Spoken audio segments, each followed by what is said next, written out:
back. Another day, another vlog. Wow, what a 24-hour session.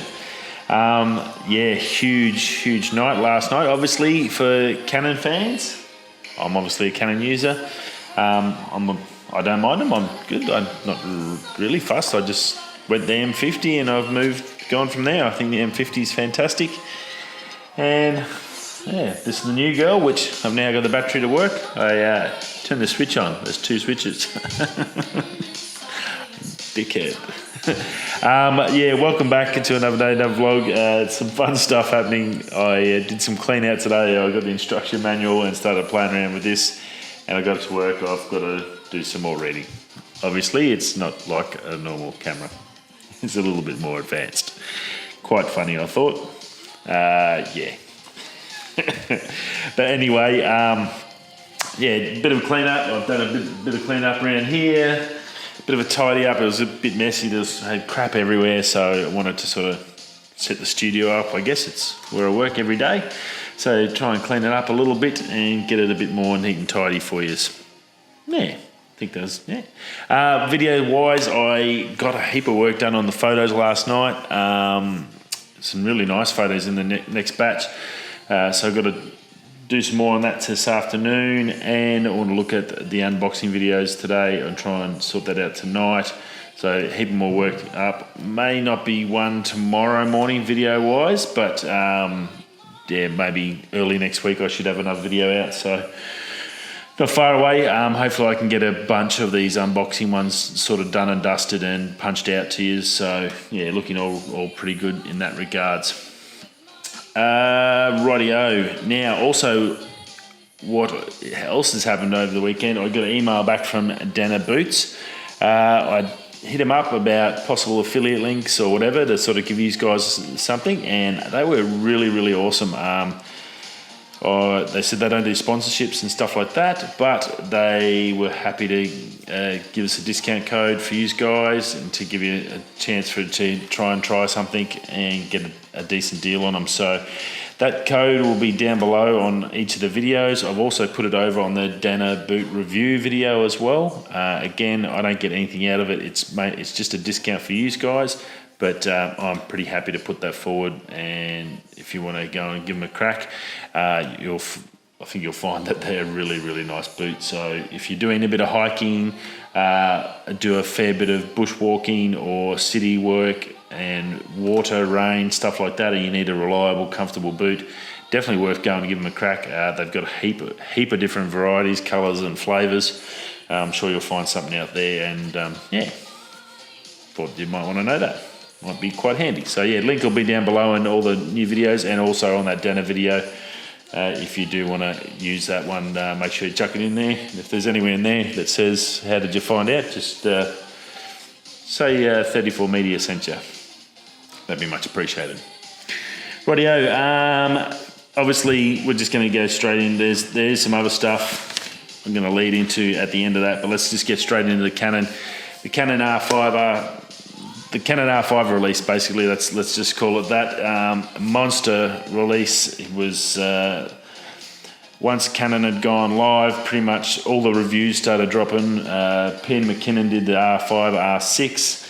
There wasn't many lens reviews as such outside of Canon, and as well with the printer, there wasn't anything as such outside of the release. There was no mention in the Canon show about the battery grips were supposed to be released, so that was a little bit disappointed. They did mention them, but there was no pictures, specs, nothing about the Wi-Fi version against the normal version, which we've talked about I think yesterday. So they're still coming as far as I know, but there's nothing on the battery grips as in the show last night. They did go through all the lenses and talked about them and the different aspects of them. We're going to start off with the big boy, the R5. Pretty much everything, every spec that we talked about pretty much is locked in and locked loaded. So there wasn't no real surprises in regards to the specs for the R5. Pretty much everything was confirmed. Same with the R6, pretty much confirmed on that. Now, The differences between the both, the main ones are obviously 8K. That's the big difference. There's no RAW in the R6.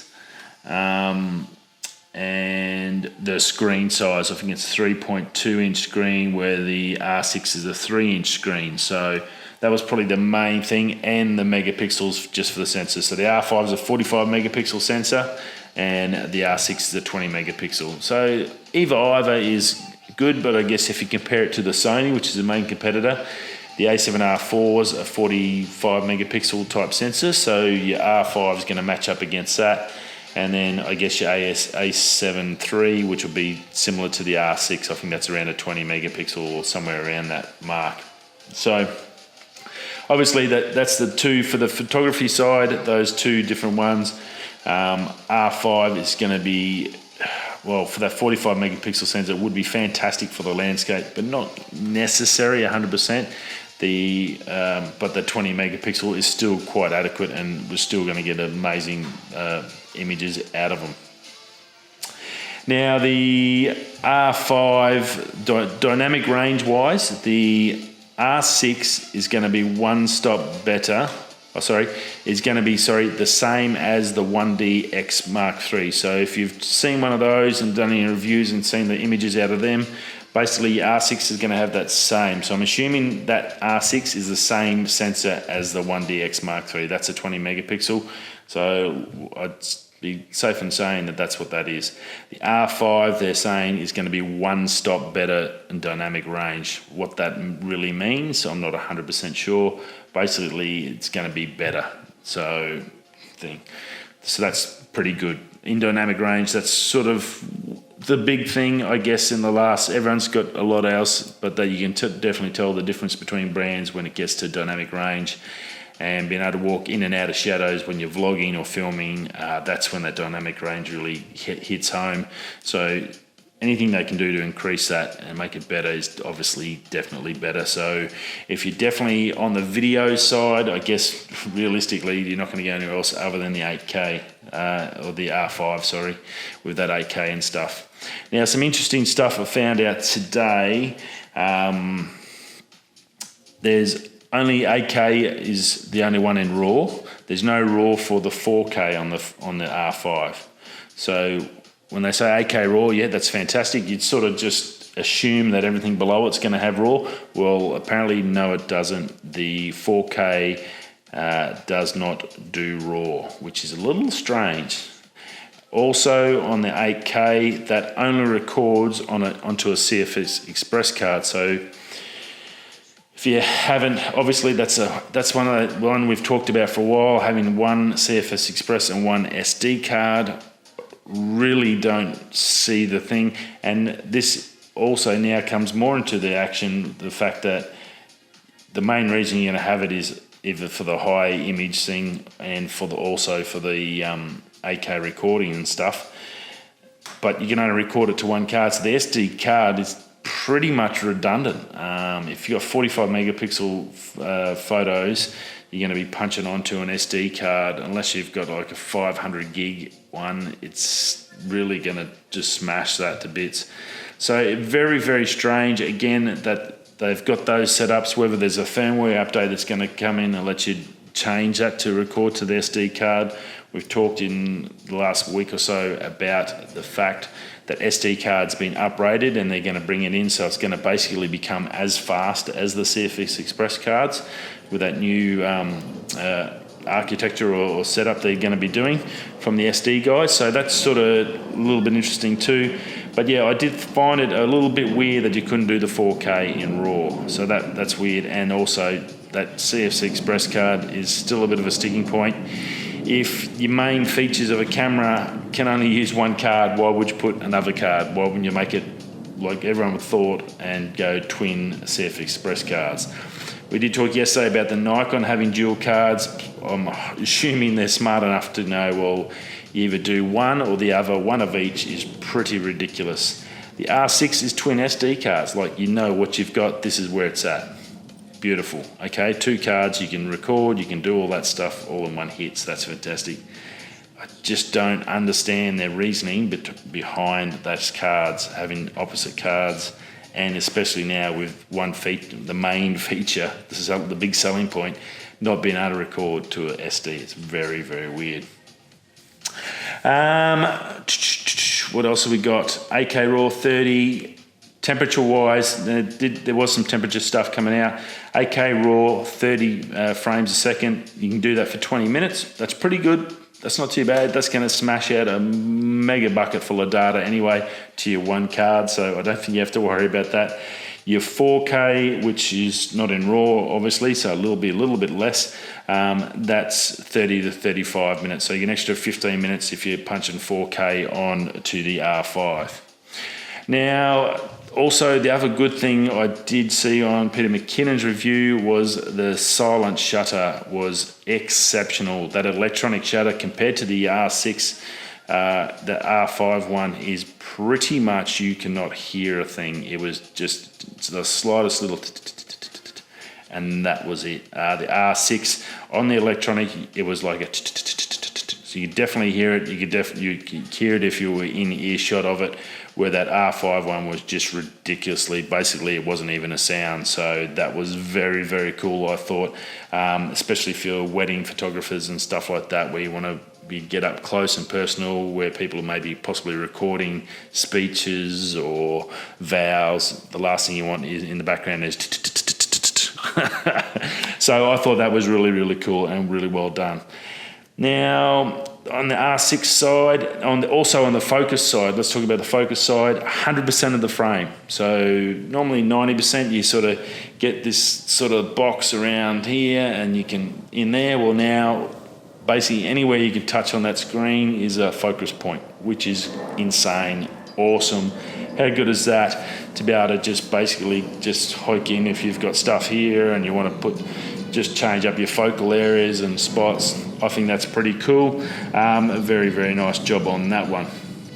Eye face, and that's for eye face and body detection. That's 100%. So very, very good job on that. Now, price-wise, come out, and this is, again, I'm not sure if people in this day and age, surely these companies understand that everyone goes onto the websites and checks every other country and checks prices. I don't think Canon does. It's very weird because R5, Canada, $5,400 for the body. That's $5,700 Australian. In Australia, from Canon, $7,099. That's $1,400 difference, which is just bloody ridiculous. Now, the only difference is you're going to have to pay so basically I can buy it direct from Canon in Canada, pay for shipping, which is probably going to be $50, $100 for like an express courier, and 10%, which is going to be maybe $400 or $500. You're still saving $1,000. Really? I'm not sure what Canon Australians go there. Surely we're not paying an extra $1,000 for a warranty. That's pretty darn insane. You're going to have it insured with your house anyway.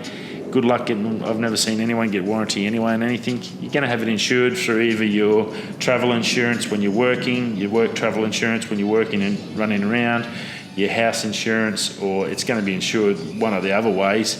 The warranty really doesn't really make much of a sense to you, and to have to pay an extra $1,000 on top, that's pretty darn ridiculous. So I don't know what's going on there. And then I also looked at DigiDirect straight away on Instagram. They were punching out their sales for it, and it was $600 cheaper than Canon Australia, who they have to buy it off.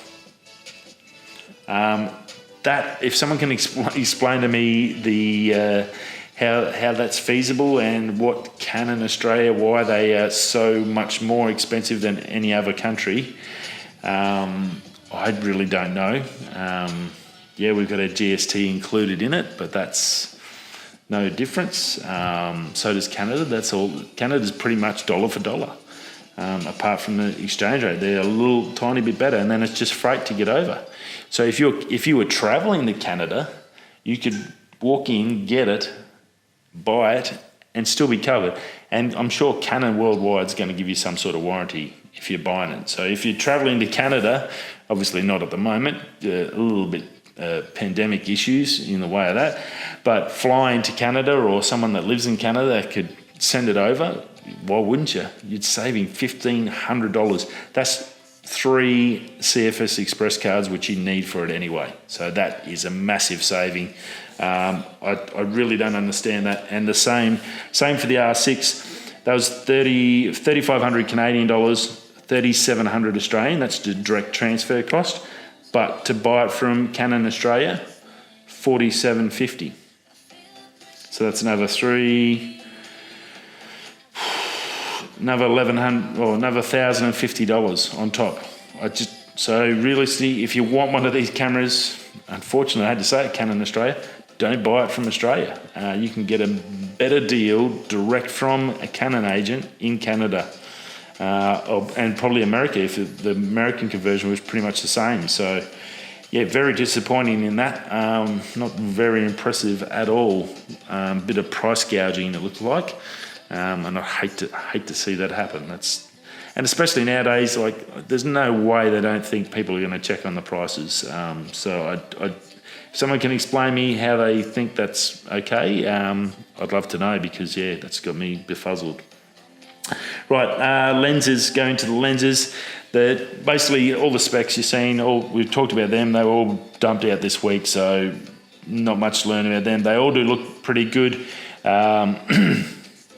They talked a lot about, I do want to talk quickly, and we'll talk about it during the lenses, stabilisation. And with the lenses, they talked about the 800, the 600, the 100, the 500, and that while they're travelling and doing handheld shots. So stabilisation is that good.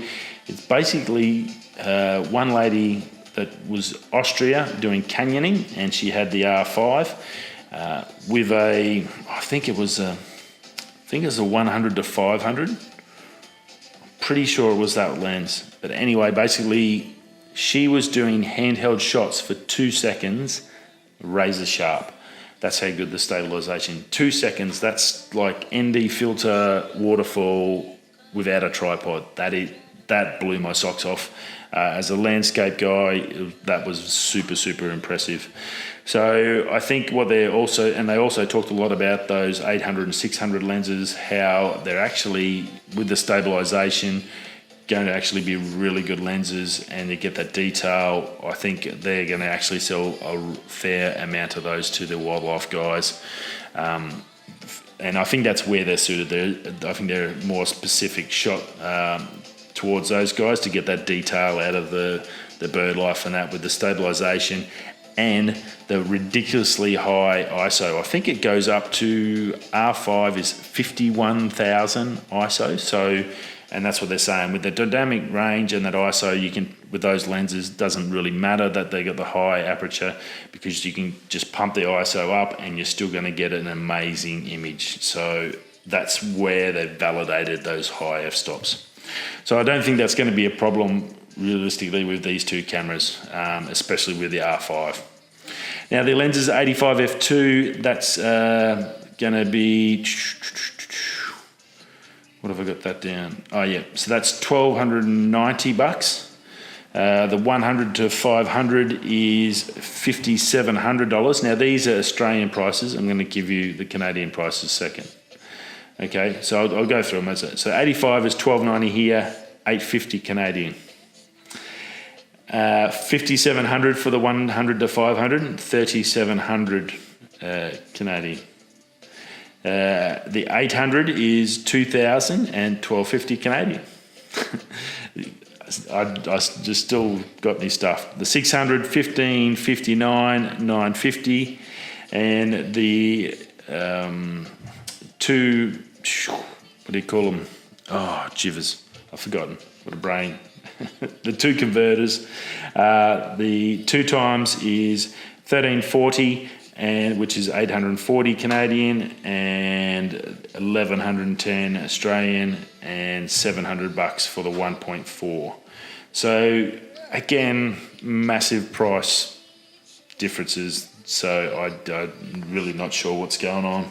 I don't know whether Canon Australia's site they've got all the wrong prices up, or what they've done, because they're well and truly, they're above retailers that they're selling it to in Australia, and they're way above their own company in a different country that's exactly the same price as us, or same value of their dollar. So yeah, weird.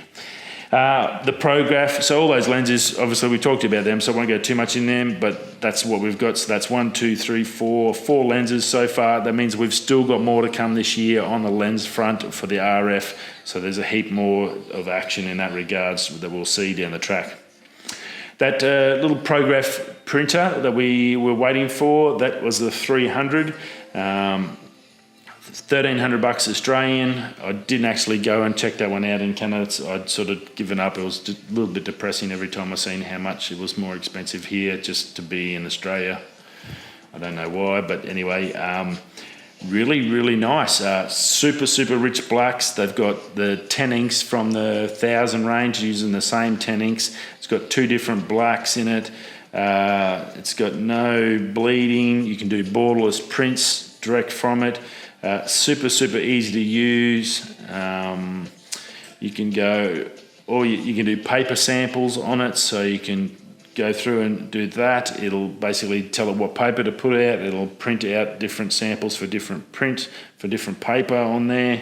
Before you actually print, it'll do A3+, and it's a proper monochrome printer, so it gives you a really crystal clear image and the right greys and blacks, using those 2 different blacks they use in the inks for that monochrome. So looked really good. A little bit smaller, obviously $1,300. It's still a lot of money for a printer, but I think what is coming out of it is an exceptional bit of kit. So if you have sort of thought about selling your prints from home and you want to, I guess, keep all the profit for yourself through your website, I think this is what they're aiming for. Those little photographers like myself that are going to be, maybe that don't want to have 50 prints on a shelf somewhere that could end up being thrown in the bin because they just sit there before they sell, where basically you can print them as someone orders them, get it mounted or whatever, and then just send it straight off to the customer, fresh as a daisy, hand signed, tickety-boo, and you cut out that sort of middleman, and you don't have a massive $4,000 or $5,000 investment sitting there that you have to recoup. $1,300 is not too bad for that pro level sort of stuff. So yeah, that Canon-wise, as I said, looked really good. Obviously, the camera's amazing. That stabilisation, just ridiculous. Blew my socks off, as I said. Been able to sit there and 2 seconds. Basically, they're saying it equals out that 2 seconds because of the amount of stops, comes back to 1/125 of a second. That's how big are the stops. So you go, you normally shoot a 1/25 of a second, you can now take that all the way to 2 seconds and still get crystal clear shots, which is just. And a lot of your water stuff, where you want that smooth water flow, is between 1 to 2 seconds. So, except for when you need those really big long exposures, that tripod's going to be able to stay pretty much on your bag. So it'll sit in your peak capture clip, and you can go handheld. And yeah, that's pretty darn insane, I think. The footage, the 45 megapixel image sensor on that, which is going to make some amazing shots. That's really going to take the fight to the A7R4 at Sony. Add on that the video features. A little bit disappointing that the 4K isn't in RAW as well, so you can get that full good grade quality out of the 4K. I think that probably would have been better. 4K in RAW full would have probably been a little bit better than having 8K for 20 minutes. Yeah, I'm not sure. Anyway, I'm not a super on the video, but I still think they're going to do really well. So Sony has a big deal to come back with this, probably another month or so. They've got to work out what they're going to put out. And if it's going to be anything to beat these guys, we are all in for a treat. This is a consumer's delight this year for technology. just amazing tech coming through. Very, very exciting times. Last but not least, a couple of quick updates on the iPhone 12. We've got some prices coming through for that. They've gone up in price, even though they're getting rid of the power brick and the headphones out of the box. You're just going to be going up about another $50, so they'll range from $750 up to $1,100 US. So that's 1080 up to 1600 Australian. They're saying that because of the other things they've had to put in it, and we should be getting the millimeter waves 5G for probably the Pro models. That sort of seems to be coming back in now, and those bottom range ones are probably only going to get the basic mode of the 5G, but 5G coming, but it might be dissected into the two groups, the Pro and the not. Also, that can pretty much confirm that 120 hertz screen refresh is not coming. Multiple Max Weinbach, everything up to Pro. There's a fair few blokes talking that there was multiple tests failed on the Max model and the Pro model, so they've shit-canned it. It's not going to happen. They're going to give themselves another year to get it together and make sure it's tickety-boo, and they need to get, I think, the LTPO sheet that they use in the Apple Watches. That's pretty much what they need to make that happen and make it work properly. So they didn't want to rush it. They've taken it out. On the good side, the 8 lens we talked a little bit, I think, about not long ago. That may be here this year. So that new 8 lens, they're currently 7 lenses. So 8 lenses, a bit more clarity in there, and bigger. That should be this year. So the camera is going to get a bump in the quality of the lenses, and yeah, obviously those prices have gone up. But nothing returned back for that loss of the thing. So it's probably only $20-30 realistically. So I didn't really think it'd be too much. So I guess a $50 hike isn't too bad for a decent phone, as long as it lasts you. That's the hard part. That's the tricky part. You're getting that last out of them. Rightio, that's it for me. What a big one. I've got a heap of work to do on the weekend. You all have a lovely week and have a nice drink. If you're in Victoria, try and stay sane, I guess. Stuck there for another hit. That'll come into effect. And Queensland's opening up, I believe, this week on the flights. I know Virgin just sent me an email just before about flights. Book your trip to Queensland, so that's happening. Unfortunately, we can't get out of WA because, well, you can, but you can't get back. So, yeah, it's even ramped up even more. So, hope you all enjoy your weekend. Stay safe, and I will see you all again on Monday with maybe some more news and maybe some possible more reviews on these 5 and 6 models. And, if you do know, explain to me what Canon Australia is doing with these prices, because that is insanity. Rightio, guys, catch you all on the next one. Stay safe. I'll see you soon. Wherever you're going that way, I'll catch you on Monday. Peace.